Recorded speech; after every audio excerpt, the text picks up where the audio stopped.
2 கேள்வி என்ற முதலாக கேள்வி கேட்டால் எனக்கு பொம்பளை பிள்ளை என் மகள் பொம்பளை பிள்ளை காது குத்தி இல்லைங்க காது குத்தி சப்ஜெக்டாக கொஞ்சம் தெளிவு பண்ணி கேள்வி வேண்டும். சரி, முதலாவது விஷயம் அவர் கேட்குறார் காது குத்துறது சம்பந்தமாக. இந்த மார்க்கத்தில் சில விஷயங்கள் நேரடியாக தடுக்கப்படும். எது நேரடியாக தடுக்கப்பட்டதோ அந்த விஷயங்கள் நேரடியாக ஹராம் என்ற வார்த்தையில் நாங்கள் சொல்லுவோம். சில விஷயங்கள் இருக்கும் நேரடி கட்டளை இல்லாமல் பொது கட்டளையாக இருக்கும். தடுக்கப்பட்டிருக்கும் பொது கட்டளை பொதுவாக வந்திருக்கும்.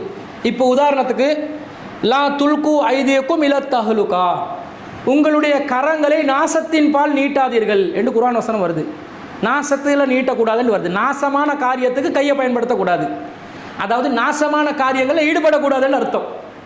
இந்த வசனத்தை வச்சு பல சட்டம் எடுப்பாங்க. ஒன்று, தற்கொலை செஞ்சு கொள்ளக்கூடாது. முதலாவது நாசம் அது தானே, என் உயிரை நான் பறித்து கொள்வது, என் கையால் நடக்கிறது. தன்னை தற்கொலை செய்கிறது மட்டும் இல்லை, அடுத்தவனை கொலை செய்கிறதோ அடுத்தவனுக்கு தீங்கிழைக்கிறதோ வீணான காரியமோ இப்படி நாசமான எந்த காரியத்துக்கும் கையை போட்டுறாதீங்க என்ற அர்த்தம் இருக்குது. இன்னொரு அர்த்தம் இருக்குது, சிகரெட் குடிக்காதீங்கன்னு சொல்லுது. இது எப்படி சொல்லுது? நேரடியாக வசனம் வந்துச்சா சிகரெட் குடிக்க வேணான்னு வரலை, நாசத்துக்கு கையை போடாதீங்கன்னு வருது. கையை நீட்டாதீங்கன்னு சரியாக கையை நீட்டுவான் பாருங்க. சிகரெட் குடிப்பான் இப்படி விரலில் வச்சு தான் குடிப்பான். 5 விரல் 6வது விரலாக சிகரெட் இருக்கும். சரியாக கையை போடுறானா கையை போடுறான். நீட்டாதீங்க நாசத்துக்கு. குடித்தா என்ன நடக்கும்? பெக்கெட்லேயே அடிச்சிருப்பான். Smoking causes cancer. பொய் தானே, பித்தலாட்டக்காரங்கள். சரியண்டா இவ்வளோ பொதுமக்கள் மேலே அக்கறை உள்ளவங்களாக இருந்தால் டொபாக்கோ கம்பெனியை இழுத்து மூடிக்கணும். எல்லாம் ஏமாத்துறான். இப்படி தான் உலகமே போகுது. நடிப்புலையும் எல்லா வேஷத்துலையும் தான் உலகம் ஓடும். டொபாக்கோ கம்பெனிக்காரனை மூடாமல் சிகரெட்டில் ஸ்மோக்கிங் கோசஸ் கேன்சர். ஒருத்தர் வந்தார், ஒரு ஜனாதிபதி நம்ம நாட்டில், ரொம்ப எதிர்ப்பாக நின்று போதைப் பொருளுக்கு வஸ்துக்களுக்கு எதிராக செயல்பட்டார். அந்த ஆள் என்ன பண்ணி விட்டாருண்டா, பெக்கெட்டில் கேன்சர் வாயை போட்டுறணுமெண்டான். அவனாவது டொபாக்கோ கம்பெனி எழுத்து மூடுவானான்னு பார்த்தா சிகரெட் பேக்கெட்டில் கேன்சர் வந்த வாயிட்ட பொட்டோவை போட்டு விட்டான். இதுவாடா, இதெல்லாம் பார்த்து திருந்துற மக்களாக இருந்தால் நம்ம நாடு எப்போவோ முன்னேறி இருக்கும். இதெல்லாம் ஆகிற வேலை இல்லை, பொய்யான வேலை தான். ஆனால் என்ன சொல்லப்படுது? கண்டிப்பாக உனக்கு புற்றுநோய் வரும். அப்போ இந்த சிகரெட்டை குடிக்கும் போதே நாங்கள் புற்றுநோயை விரல மாட்டிக்கொள்கிற மாதிரி ஒரு வேலை, அது கூடாதுன்றதுக்கு இந்த வசனம் வரும். இந்த மாதிரி காது குத்தாதீங்கன்னு நேரடியாக குர்ஆனில் வரலை, காது குத்த வேணான்ட்டு நேரடியாக ஹதீஸ்லையும் வரலை. ஆனால் அந்த கருத்தை வலுப்படுத்துகிற மாதிரி குர்ஆன் வசனங்கள் ஏராளமாக வருது, ஹதீஸுகள் ஏராளமாக வருது. எப்படி வருது? நான் ஏற்கனவே இப்லீஸ் சம்பந்தமாக ஒரு வசனம் சொன்னேன். அது சரியாக குர்ஆனில் 4வது அத்தியாயத்தில் 118 119வது வசனங்கள். அந்த வசனத்தில் இப்லீஸுக்கு அல்லாஹ் லானத் பண்ணுறான். லானஹுல்லா, அல்லாஹ் அவனை சபித்து விட்டான். வகால, இப்லீஸ் சொன்னான், லா அத்தஹிதன்ன மின் இபாதிக்க நசீபம் மஃபுரூலா, உன்னுடைய அடியார்களில் ஒரு குறிப்பிட்ட சாராரை நான் பிடித்து கொள்வேன். வல உலில்லன்னஹும், அவர்களை நான் வழிகெடுப்பேன். வல உமன்னியன்னஹும், அவர்களுக்கு நான் ஆசை வார்த்தை சொல்வேன். வல ஆமுரன்னஹும், அவர்களுக்கு நான் கட்டளையிடுவேன். அல்லாஹ்வுடைய அடியார்கள் ஒரு சாராரை பிடிச்சு இப்லீஸ் என்ன செய்வானாம்? முதல்ல வழிகெடுப்பானாம். ஆசை வார்த்தை வழிகெடுக்கிற விதங்கள் வருது. இப்போ ஆசை வார்த்தை சொல்லுவானாம். வல ஆமுரன்னஹும், கட்டளையிடுவானாம். என்ன சொல்லி கட்டளையிடுவானாம்? ஃபல யுபத்திகுன்ன ஆதானல் அன்ஆம், கால்நடைகளுடைய காதுகளை அறுக்குமாறு, அதாவது அல்லாஹ் அல்லாதவர்களுக்காக அறுத்து பலியிடுற மாதிரி வேலைகள், சிறுக்கான காரியங்கள், பூஜை நடத்துறது, பலி கொடுக்கிறது, இந்த மாதிரி காரியங்கள் செய்வதற்கெல்லாம் நான் கட்டளையிடுவேன், சிறுக்கில் மூழ்க வைப்பேன் என்றான். அதே போல வல ஆமுரன்னஹும், மீண்டும் அவர்களுக்கு கட்டளையிடுவேன். ஃபல யுகையிருன்ன ஹல்கல்லா, அவர்கள் அல்லாஹ்வின் படைப்பிலே மாற்றங்களை ஏற்படுத்துவார்கள். அல்லாஹ்ட படைப்பு இருக்குதே, அதை மாத்துறது ஷைத்தானுடைய செயலாக இருக்கிறது, அல்லாஹ்வின் சாபத்தை பெற்ற செயலாக இருக்கிறது சொல்லிட்டு அல்லாஹ் சொல்றான், வமை யத்தஹித ஷைத்தான வலியன் மின் தூனில்லாஹ், யார் அல்லாஹ்வை விட்டு ஷைத்தானை தன்னுடைய வலியாக ஆக்கிக் கொள்கிறார்களோ ஃபக்கத் ஹஸிர ஹுஸ்ரானன் முபீனா, அவர்கள் மிகப்பெரிய ஒரு நஷ்டத்தை அடைந்து விட்டார்கள் என்று அல்லாஹ் சொல்றான். இப்போ இந்த வசனத்தில் அல்லாஹ் என்ன சொல்றான்? பல யுகையிரன்ன ஹல்கல்லா, அல்லாஹ்வுடைய படைப்பிலே மாற்றங்களை ஏற்படுத்துவான் என்று சபதம் எடுக்கிறான். இப்போ பாருங்க, அல்லாஹ் தஆலா நம்மளை படைக்கும் போது ஆண்களாக இருந்தாலும் பெண்களாக இருந்தாலும் அழகான முறையில் அல்லாஹ் தஆலா படைச்சிருக்கிறானா இல்லையா? அழகான முறையில் அல்லாஹ் தஆலா அந்த படைப்பில் வடிவமைச்சிருக்கிறானா இல்லையா? எல்லாம் அழகான முறையில் அல்லாஹ் செஞ்சிருக்கிறான். அப்போ பெண்கள் அல்லாஹ் படைக்கிறான், இந்த பெண்களை வந்து அல்லாஹ் தஆலா இந்த காதில் ஏதாவது ஓட்ட போடுற மாதிரி ஒரு ஏற்பாடெல்லாம் செஞ்சிருக்கிறானான்னு கேட்குறேன். ஆண்களுக்கு செஞ்சிருக்கிறானா? ஓட்ட போட வேண்டிய இடத்துக்கு எல்லாம் போட்டானா இல்லையா? இந்த மூக்கை வந்து சரியாக தானே எல்லாம் வச்சிருக்கிறான். மூக்கு பாருங்க சரியாக வந்து இப்படி ஷேப்பில் இருக்குது. இந்த மூக்கு உள்ள துண்டை மூக்கை வைக்காமல் ஃபுல் ஓட்டையாக வச்சுன்னு வைங்களேன். இப்போ ட்ரையாங்கிள் ஷேப்பில் ஒரு ஓட்டை இருக்குது, மூக்கு இல்லை. பேச போல எல்லாம் மூக்கால் தான் பேசுவோம். அஸ்ஸலாமு அலைக்கும் வலைக்கும் சலாம் இப்படி தான் பேசல. மூக்கால் பேசுகிறாக்களை பார்த்துக்கிறீங்களா? மூக்கு கொஞ்சம் அப்படி இப்படி சப்பையாக கிப்பையாக போச்சுட்டாலும் மூக்கால் பேசுவாங்க. மூக்கே இல்லாமல் போச்சுட்டு வைங்களே, அந்த ஃபுல்லாக அந்த தலை எலும்பு ஓடு மட்டும் மண்டை ஓடு மட்டும் இருக்கிற மாதிரி ஒரு ஷேப்பில் இருந்தால் கிட்டக்கு யாராவது வருவானா? மலைக்கு சரி இப்படி வச்சிருந்த அல்லாஹ் தஆலா அந்த மூக்கை ஓட்டையை கீழே வச்சிருக்கிறான். மேலே வச்சு விட்டுருந்தான்டா, மேலே இருக்குது இப்படி ஓட்டை, கீழே இருக்குது மூக்கு. மலைக்கு வெளியே போவேலுமா? மூக்குக்குள்ளே தண்ணி பெற்றும் சளி தானாக வந்துடும். மூக்கு கீழே ஓட்டை இருக்கும் போதே மலைக்கு வெளியே போவேலாது, சளி பிடிக்குது. மேலே ஓட்டை வச்சு விட்டா அங்கே வானத்திலேருந்து வார தண்ணியெல்லாம் மூக்குக்குள்ளால் வந்து வாய்க்குள்ளால் வந்து எல்லாரும் இந்த 2-3 கொஞ்சம் மழை பெஞ்சா போதும் 2-3 டேங்குக்கு தண்ணி குடிச்சு கொண்டு வெளியே அடிக்க வேண்டி வரும். என்ன அர்த்தம்? அல்லாஹ் தஆலா சொல்றான், அல்லதி லஹு முல்கு ஸமாவாத்தி வல் அர்லி, அல்லாஹ்க்கு தான் வானங்கள் ஆட்சியும் பூமியில் ஆட்சியும் இருக்குது. வலம் யத்தஹிது வலதன், எந்த ஒரு மகனையும் ஏற்படுத்திக் கொள்ளவில்லை. வலம் யக்குன் லஹு ஷரீக்கும் ஃபில் முல்கி, அதிகாரத்தில் அல்லாஹ் அவனுக்கு யாரையும் கூட்டு சேர்க்கவும் இல்லை. வஹலக குல்ல ஷைஇன், அனைத்தையும் அல்லாஹ் படைத்திருக்கிறான். ஃபகத்தரஹு தக்தீரா, எல்லாத்தையும் நிர்ணயித்து படைத்திருக்கிறான். எங்க எப்படி எது இருக்க வேண்டுமோ அங்க அப்படி அதுவே அல்லாஹ் தஆலா வச்சிருக்கிறான். மனுஷனை லக்கது ஹலக்கனல் இன்சான ஃபீ அஹ்ஸனி தக்வீம், மனிதன் அழகான ஒரு வடிவத்திலே அல்லாஹ் படைத்திருக்கிறான். எந்த இடத்துல புருவம் சாதாரண ஒரு முடியாங்க, இது இந்த புருவ முடி இல்லைன்னு வைங்களே, ஒருத்தனை பார்க்க இயலுமா? அது என்ன இங்கே மட்டும் 2 லைனில் முடிய வந்து நிற்குது? யோசிச்சு பார்க்கலையா நீங்கள்?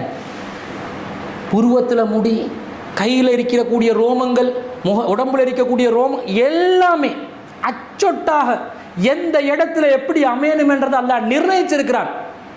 எதுக்கு இந்த காதை வந்து சைடில் வச்சான்? காதை தலைக்கு மேலே எப்படி வச்சிருந்தா திரும்ப உடம்புக்குள்ளே தண்ணி வந்துடுது. காதை வேறு யானை காது மாதிரி வச்சிருந்தா மனுஷன் உடம்புக்கு யானை காது. அப்போ காது குத்தேலுமா? எத்தனை காது குத்த வரும்? எல்லாத்தையும் அல்லாஹ் அளவு நிர்ணயம் செஞ்சு படைச்சிருக்கிறான்டா. இந்த காதில் சோனைகளை அல்லாஹ் தஆலா எப்படி வச்சிருக்கிறான்? அழகான ஒரு சதத்துண்டை வச்சிருக்கிறான். அதில் விஷயங்கள் இருக்குது. இதை ஓட்டையாக்குறதுக்கு யார் அதிகாரம் கொடுத்தான்? இதுதான் கேள்வி. பல யுகைரன்ன ஹல்கல்லா, அல்லாஹ்வுடைய படைப்பில் மாற்றம் செய்வதில் இது வருமா வராதா? வருது. நபிகள் நாயகம் ஸல்லல்லாஹு அலைஹி வஸல்லம் அவங்க சொல்கிறாங்க, பச்சை குத்த விடும் பெண்களும் யாரெல்லாம் பச்சை குத்தி கொள்வார்களோ, பச்சை குத்துவதற்கு அனுமதிப்பார்களோ, யாரெல்லாம் புருவ முடியை அகற்றுவதற்கு அனுமதி கொடுப்பார்களோ, யாரெல்லாம் அல்லாஹ்வுடைய படைப்பிலே மாற்றங்களை ஏற்படுத்துவார்களோ அவர்களை அல்லாஹ் சபித்து விட்டான் என்று ரசூலுல்லாஹ் சொல்றாங்க. அல்லாஹ்வுடைய படைப்பில் இது மாற்றமா இல்லையா? கேளுங்க, ஏன் பொம்பளை பிள்ளைகள் காது குத்துறாங்கண்டு. காது குத்தாம விட்டா பொம்பளை பிள்ளை மாதிரியே இல்லை, பொம்பளை பிள்ளை மாதிரியே இல்லை. நீ யார் அதை சொல்ல? அல்லாஹ்க்கு தெரியாதா? ஆம்பளைய பொம்பளைய வித்தியாசமாக்கி படைச்ச அல்லாஹ்க்கு தெரியாதா? ஆம்பளைக்கு என்ன வைக்கணும் பொம்பளைக்கு என்ன வைக்கணும் என்று அல்லாஹ்க்கு தெரியாதா? ஆம்பளை பொம்பளைக்கு எத்தனையோ வித்தியாசம் இருக்குது. நாங்கள் தலைமுடி வளர்க்கலாங்க, பிரச்சனை இல்லை தானே, எவ்வளோ நீட்டம் வேண்டாலும் வளர்க்கலாம். ஒரு ஆம்பளை இடுப்பு அளவுக்கு தலைமுடியை வச்சுருந்தா எப்படி இருக்கும்?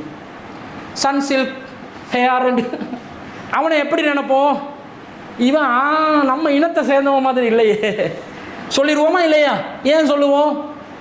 உனக்கு முடி இருந்தால் ஒரு அளவு, முடியை வளர்த்தாலும் இந்த தோல் புஜம் அளவுக்கு வர்றான். அதை விட தாண்டி போனால் ஒரு பொன்னிட்டேல கட்டி கொண்டு ஒரு ஆம்பளை போகிறான் ரோட்டில், நல்லா இருக்குது, ரசிப்போமா? ரசிக்க மாட்டோம்.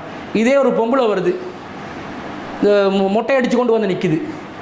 ஆம்பளை மொட்டை அடித்தா பரவாயில்ல, பொம்பளை மொட்டை அடித்து கொண்டு வந்து ஓய் முக்கத்து டோக்கியன் இப்படின்னு கேட்டால் இது பொம்பளையா பிசாசான்னு கேட்பான். பிசாஸ் இஸ்லாத்தில் இல்லை, ஒரு பேச்சு வழக்குக்கு சொன்னேன். குரல் இருக்கக்கூடிய நளினம், ஆம்பளை பேசும்போது ரஃப்பாக பேசுவான். நான் இப்போ உங்களுக்கு எளிய மார்க்க நடத்து அஸ்ஸலாமு அலைக்கும் வரஹ்மத்துல்லாஹி இப்படியாட்டா என்ன வயசெல்லாம் மாறுது, ஒரு மாதிரி ஆயிடாரு அப்படின்னு கேட்பீங்க. இதே ஒரு பொம்பளை வந்து அஸ்ஸலாமு அலைக்கும் இப்படியாண்டா, கல்யாண பேச்சுவார்த்தை நடத்துகிற டைமில் அஸ்ஸலாமு அலைக்கும் வாப்பான மாப்பிள்ளைய நல்லா பிடிச்சிருக்குது ஏண்டா, மாப்பிள்ளை உடனே ஓடிடுவான். இவளோட நான் வாழ்ந்தேன்டா என்கிட்ட ஸ்பீக்கரெல்லாம் அவுட் ஆகிரும். அவக்கு அல்லாக்கு தெரிந்தானே எங்க இனிமையை வைக்கணும், எங்க நளினத்தை வைக்கணும், எங்க வளைவை வைக்கணும், எங்க நெளிவை வைக்கணும், அதெல்லாம் வச்சுட்டான். இவங்க யார் அதை தீர்மானிக்க?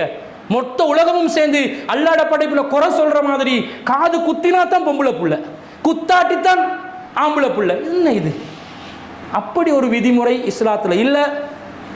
நபிகள் நாயகம் ஸல்லல்லாஹு அலைஹி வஸல்லம் அவங்களுடைய காலத்துல பெண்கள் காதி குத்தி கொண்டு இருந்தாங்கன்னு வரல, குத்தாம சும்மா தொங்க விட்டு கொண்டு இருந்தாங்கன்னு வரல. பெண்கள் தான தர்மம் பண்ணும்போது காதில் இருந்ததை கலட்டி போட்டாங்கன்னு வருது. கலட்டி போட்டதனால அவங்க குத்தி தான் இருந்தாங்கன்னு சில பேர் ஃபத்வா கொடுத்து காது குத்துறதை அனுமதிச்சிருக்கிறாங்க. இது அல்லாட வசனத்துல காதுல ஓட்ட போடுவதனால அல்லாட படைப்புல மாற்றம் நடக்குதா இல்லையா? இந்த கேள்விக்கு பதில் வேணும். மாற்றம் நடக்குதுண்டா செய்ய முடியாது. அப்ப சாபாக்கள் காதுல இருந்ததை கலட்டி போட்டாங்கண்டா ஏற்கனவே அவங்க ஜாகிலியா காலத்துல குத்தி இருந்ததை கலட்டி போட்டு இருக்கலாம், அல்லது அவங்க காதுல தொங்க விட்டு இருக்கலாம். உம்மு ஜர்உ அபூ ஜர்உடைய செய்தி நீங்க கேள்விப்பட்டது இல்லையா? முற்காலத்தில் வாழ்ந்த 11 பெண்கள் தங்களுடைய கணவன்மார்களை பற்றி வர்ணனை செய்து பேசிக் கொண்டார்கள். ஏண்ட கணவன் மொசல் மாதிரி, இன்னொருத்தர் ஏண்ட கணவன் வந்து பௌர்ணமி நிலவு மாதிரி, இப்படி ஒவ்வொரு கணவன்மார்கள்ட குறை நிற பேசிக்கொண்ட 11 பெண்களுடைய வரலாறு சஹீஹுல் புகாரில் வருது. அதுல ஒரு பெண்மணி சொல்றாங்க, ஏண்ட கணவன் வந்து அபூ ஜர்உ, அவர் இப்படிப்பட்டவரண்டா, நான் எத்தனை மணிக்கு எழுப்பினாலும் என்னைய விட்டுருவாரு, என்னைய எழுப்பவே மாட்டார். பொம்பளை விருப்பம் தானே அது, ஆக்காமல் இருந்தால் நல்லா இருக்குமே. டெய்லி கடையில் சமையல் எடுத்தா இது என்ன இப்போ பார்த்தாலும் சமையல் அறையில் அதான் வெளியே கூட்டி போக கேட்குறேன். என்னை எங்கே சரி வெளியே கூட்டி போ. இவனும் கூட்டி போவான். பேருவலை பீச்சுக்கு எத்தனை தடவடி உனைய கூட்டி போகிறது, அதே கிச்சிமலை பள்ளிக்கிட்ட பீச்சுக்கு எத்தனை தடவை, லைட் ஹவுஸுக்கு எத்தனை தடவடி கூட்டி போகிறது. ஏன் சமையல் அறைக்குள்ளே இருந்து வெந்து நொந்து நூடுல்ஸ் ஆகி வெளியே போயிடணும். எங்கேயாவது நீங்கள் கூட்டி போகலன்னு வைங்க, கிணத்துக்குள்ளே பாஞ்சிடுவோம் ஒரு நாளைக்கு. ஏன்னா அந்த இரிட்டேஷன். அப்போ இந்த சமையல் அறையில் அவங்க இருக்கிற மாதிரி அவர் சொல்கிறார், நான் வந்து என் கணவன் என்னை எழுப்ப மாட்டார், என்னைய வந்து அவர்கிட்ட மாமி நல்லம், என் மைனி நல்லம், யாரெல்லாம் பெண்களுக்கு தீங்கோ அவங்க எல்லாம் நல்லம் என்று அந்த பெண் சொல்கிறா. சொல்லிட்டு என் கணவன் என்னைய நகைகளை போட்டு அலங்காரம் செய்வாள். பொம்பளுக்கு பிடிச்ச ஒரு விஷயம், நகையை போட்டு தலையில் போயிட்டு நீங்கள் தலையில் ஒவ்வொரு முடிக்கு நகை போட்டு கொடுத்தாலும் பரவாயில்லண்டு வாழ்வாள். அப்போ நகை போட்டு என்னை அலங்காரம் செய்வாள், வெளியே காட்டுறதுக்கு இல்லை, அவக்கு காட்டிக் கொள்றதுக்காக. அதில் என்னுடைய நகைகளை என் மீது தொங்க விடுவார், குத்தி விடுவார் என்று வரல, தொங்க விடுவார். அப்போ முற்காலத்தில் இருந்த பழக்கத்தில் பிடிச்சா நகையை தொங்க வச்சு கொள்வாங்க. இப்போ தான் என்ன பண்ணிட்டான்டா, குத்திட்டான். சரி, காதை குத்துறதுக்கு அனுமதி கொடுத்தீங்கன்னு வைங்க, மூக்கை குத்துறாங்க, அலங்காரத்தை வெளிப்படுத்தும். மூக்கோட நிற்கிதா, இங்கே குத்துது, இங்கே குத்துது, புரியில் குத்துது, நாக்கில் குத்துது, உதட்டுல குத்துது, பல்லுலனாலும் குத்திக்கொள்ள எலுமெண்டா. மாடுகளுக்கு அடையாளம் போட்ட மாதிரி எல்லா இடத்திலும் குத்து என்று குத்தி ஒன்று உலகத்தில் வாழுது ஒரு பொம்பளை உடம்பு முழுக்க குத்தி. அதுக்கு சாபத்தில் உச்சகட்டத்துக்கு போயிட்டு. அல்லாட படைப்புல மாற்றங்கள் அவசியம் இல்லாத காரியம். மாற்றம் செய்ய வேணாண்டாச்சு செய்யக்கூடாது. எனவே காது குத்துவதிலிருந்து நாங்கள் விடுபட வேண்டும், தவிர்த்து கொள்ள வேண்டும்.